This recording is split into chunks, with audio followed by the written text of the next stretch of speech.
انبي عقدة الزمالك لمدة سنتين. انبي يفوز على الزمالك 2-1 في مباراة يستحق الفريق البترولي بقيادة الكابتن تامر مصطفى الفوز على الزمالك والتفوق على أوسوريو. عندنا كلام في الفيديو، ما تروحش في اي حته، ما تنساش تعمل اشتراك في القناه، مهم جدا جدا، وتفعل زر الجرس عشان يوصلك كل فيديوهاتنا. يلا نخش في الكلام على طول عشان عندنا كلام من الاخر وتقييم مهم جدا للاعبي الزمالك في الفيديو. طيب، الزمالك عنده مشكله كبيره جدا وهي عدم ثبات التشكيل.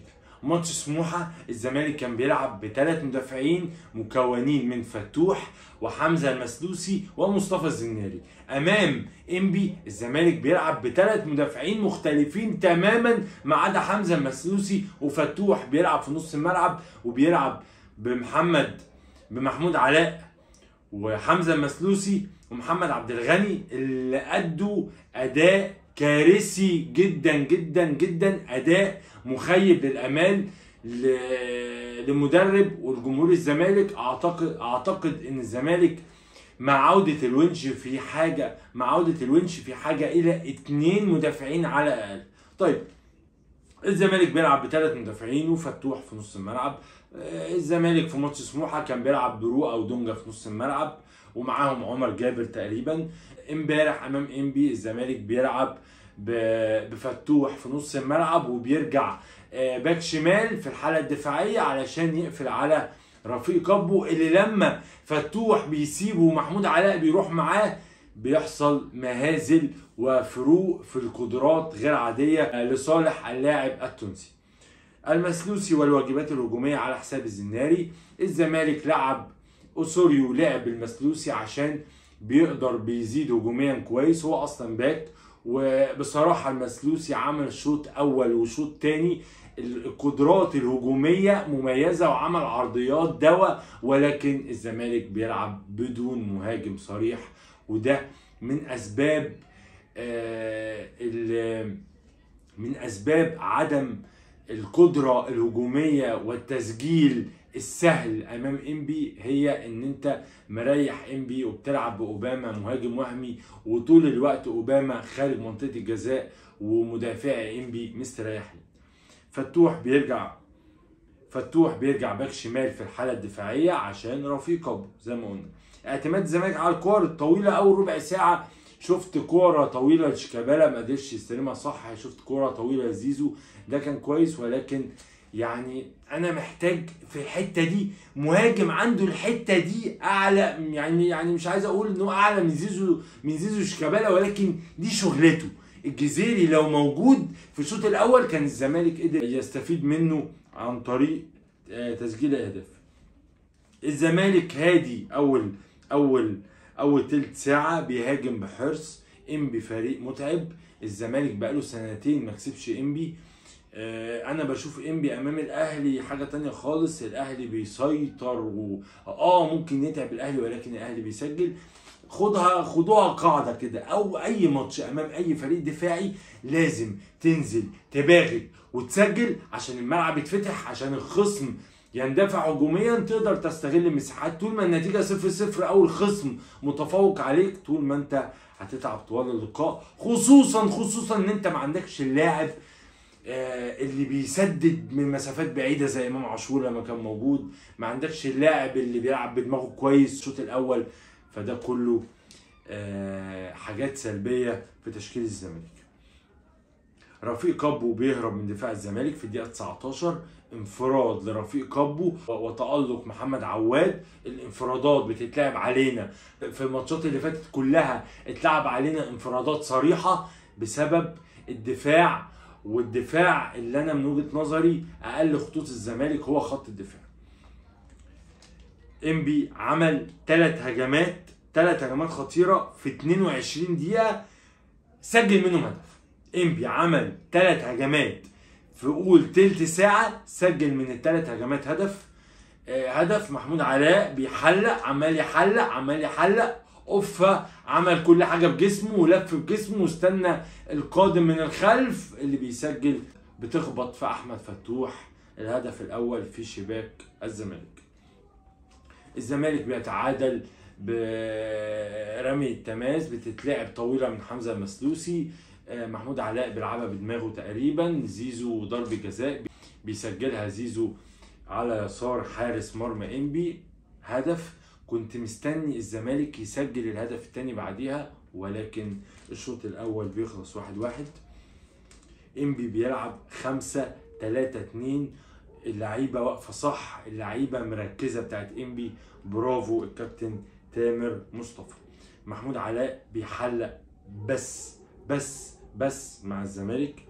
لازم افك التكتلات الدفاعيه بالتصويب. ما شفتش تصويبات كتيره. حمزه المسلوسي شاط كوره، مفيش حد شاط تاني. دونجا شاط واحده فوق تقريبا.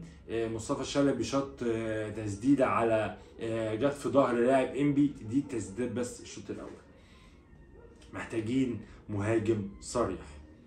ليه ما لعبناش من اول الماتش بسيف الدين الجزيري؟ المدرب مقعد الاثنين مهاجمين على الدكه ومش عارف بيلعب ليه باوباما في ماتش زي ده. طيب لقطه شلبي دخل العمق واوباما جه متاخر.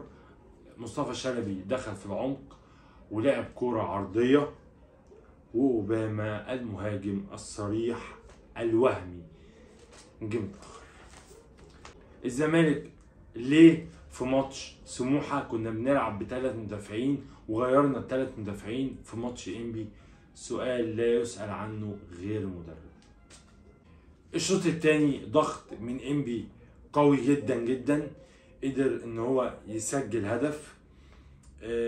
انبي يطمع في اللقاء. دي فوارق ان انت تكون شخصيتك قويه في الملعب. ده ما شفتوش امبارح من لاعبي الزمالك بصراحه. خطيره لرفيق كاب وسط مشاهده زملكاويه فقط. في كوره اتلعبت ثلاث مرات بنفس الشكل، ومحمود علاء وعبد الغني بيتفرجوا على ايه؟ الله اعلم. خطيره لرفيق كاب وسط مشاهده زملكاويه فقط. اللعب المفروض نلعب على العرضيات. الزمالك ما لعبش على عرضيات. اوسوريو مدرب فشل في اداره اللقاء امام انبي. تسديد الدونجا وحشه جدا وعرضيات المسلوسي حلوه جدا ولكن جت متاخر. نفس الكوره بتاعت رفيق كابو ولاعيبه الزمالك بتتفرج برضو. العرضيه اللي اتلعبت في الجبهه اليسرى لنادي انبي اللي عملوها ثلاث مرات بنفس الشكل، وعواد تألق في واحده منهم، والثانيه في واحده خرجت كده جنب عواد ومدافعي الزمالك بيتفرجوا. تسديده مودي ناصر وعواد يتألق. ما شفتش تسديده زيها من لاعبي الزمالك على مرمى نادي انبي. هدف انبي ومحمد عبد الغني بيتفرج ومفيش حد واقف على القريبه ومفيش حد بيعمل اي حاجه في الكور الثابته. الجزيري بدلا من علاء وخروج شيكابالا ونزول الزناري وخروج اوباما ونزول نضاي. الكلام ده كله بعد هدف انبي، بعد هدف تقدم. عرضيه انبي من الجبهه اليسرى اتلعبت 4 مرات. اتلعبت العرضيه من نفس المكان ومدافعين الزمالك بيتفرجوا. المسلوسي في نص الملعب. معرفش ليه شفت المسلوسي في نص الملعب شويه ورؤى نزل بدلا من عمر جابر. معرفش التغييره دي ليه، الله اعلم. اعتقد ان اوسوريو ادار اللقاء بطريقه خاطئه. كان لازم تبدا بجزيري، ولو عايز تسجل تنزل ناصر منسي. الاثنين مهاجمين اللي انت معادهم يا باشا عدك. تقييم لاعبي الزمالك: عواد، محمد عواد 6/10. لا يسأل عن هدفين. محمود علاء 2. عبد الغني 0. المسلوسي 5. فتوح 5. دونجا 4. عمر جابر. 4 زيزو. 5 مصطفى شلبي. 6 شيكابالا. 4 اوباما. 4 اعتقد اللعيبه البدلاء، كل البدلاء مفيش اي حد فيهم عمل اي حاجه خالص.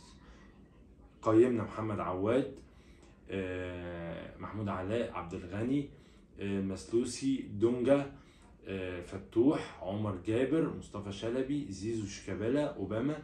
الشوط الثاني البدلاء مفيش حد عمل اي حاجه خالص. هذا كل ما لدينا في الفيديو. عايزين نعمل اشتراك في القناه مهم جدا جدا، فعل زر الجرس مهم جدا. قول وجهه نظرك في الكومنتات، مين اسوأ لاعب في الماتش ومين افضل لاعب في الماتش انت شفته من وجهه نظرك. انا ما عنديش حد كويس في الماتش خالص. ولازم تعمل اشتراك في القناه زي ما قلنا، وتفعل زر الجرس، وقول لي وجهه نظرك في الكومنتات. سلام.